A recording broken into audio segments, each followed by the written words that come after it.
And I do want to preface this. I know he's injured. I know he was diagnosed with a migraine earlier, but like he just didn't have it at all tonight. And some things are just effort. Like he came out in the game early in the first quarter. You could just tell he was just not into the game at all. He wasn't contesting shots. He was catching the ball at the near the 3 point line. He was posting up at the 3 point line. He wasn't moving on offense. He was out of control. And it's just and I even tweeted like, "Oh, we're getting another Embiid is about to get closed out game. Like I know how this is about to go." And throughout the game, that's essentially how it went. Like his stat line is okay: 19 points, 16 rebounds, 10 assists, had a triple double, was 7 of 19, shot 36%, 1 for 4 from the 3 point line, shot 6 free throws, and it was just like it's an effort thing. So someone tweeted it out earlier, like the team goes as he goes. Like when he came into game 3 and he dropped 50 points, the team was ecstatic. They just went how he went, right? You can see everybody else got hot because they go as Joel goes. And when he comes out in games like this, and you can tell like he is just not locked in. He's essentially ready to go home. He was moping around. The team followed, and Tyrese Maxey was the one to pick him up. Tyrese Maxey, Nicholas Batum, Kelly Oubre, and Spots. They were the ones to pick him up. I mean, well, to pick the team up. But he was just so bad. And it's another closeout game where he just looks terrible. Like it's not even like serviceably good. He looked so bad. He had 5 turnovers in the fourth quarter when they needed him most. Like it was a 1 point game, I think, going into the fourth quarter. Yeah, it was a 2 point game going into the fourth quarter, or 1 point. I really forget. Going into the fourth quarter, and Tyrese Maxey caught a little heater in the fourth quarter. Right, I think he scored about 6 or 7 straight, and then the Sixers just decided, okay, we're just gonna start going to Joel in the post, and he's just gonna ISO Mitch Robinson. And he like proceeded to he missed a bunny. I think he had 3 turnovers from the post. And it's like, what are we doing? Why aren't we running any offense? And Joel, why is he being so careless with the ball yet again? Like I said, 5 turnovers in the fourth quarter.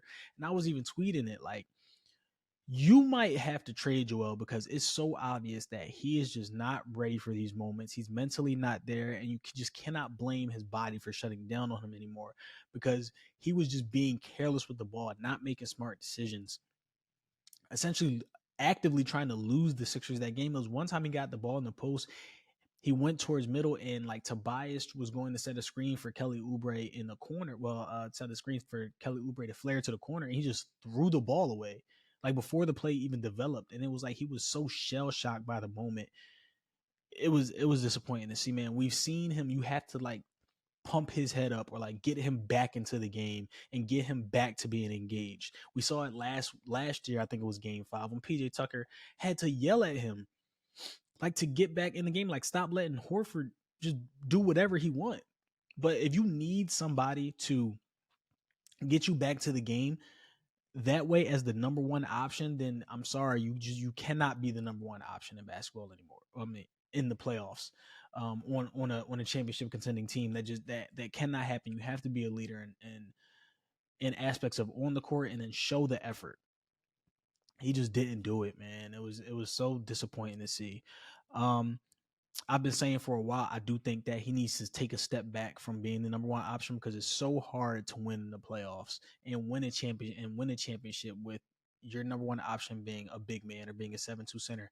As good as Joel Embiid is, it's still hard. It's still one of the toughest things to do. Most teams win from the perimeter. Even that Denver team, like yes, Jokic is the number one option, but their perimeter players are so good that they win those games from the perimeter. Like I said, Jokic lets Jamal Murray close most games and they win. Granted, they are a better team than the Sixers, but this is just how the NBA is, how it goes in a guard filled league. Like you have to win championships from the perimeter. And it was frustrating to watch Joel kind of like he watched Maxey go on his heater and he kind of like decided he wanted to take over the game now. Like he wanted to get the shots up instead of letting Maxey be the closer. Um, they were down when they went down 4-6. Then he decided, all right, I'm just going to give Maxey the ball. But Maxey hits the shots. They go into overtime, and this is where it really turns around. Like I'll give him his credit. Well, I'll give Joel his credit because he was a warrior, especially in his overtime, right? So this is where he focused on the little things. So he noticed, all right, well, Maxey has to close this game. Maybe Joel's body wasn't, filling up to it, but he did the little things. He was finally setting solid screens for Tyrese. He was being active on defense, contesting everything that Brunson tried to put up. What else did he do? He was diving for loose balls. There was one play where I think they got a steal where they were at risk of giving up an offensive rebound. He dove on the floor. He dove on the floor multiple times, saved the ball. Nick Nurse was able to call a timeout. Like, he did the little things. He was clearing out space on the offensive board. He even got one offensive board and got an and one off of it. But he was just doing the little things. And I've said for a while now, I do think that he needs to take a step back.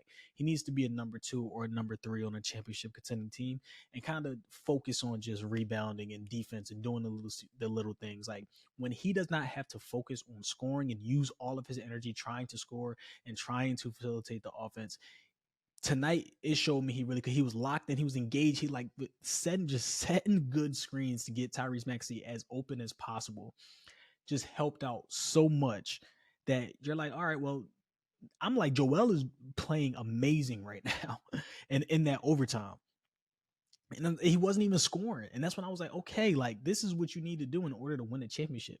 But that is something that we'll get into in the offseason, or what I think the Sixers should do. But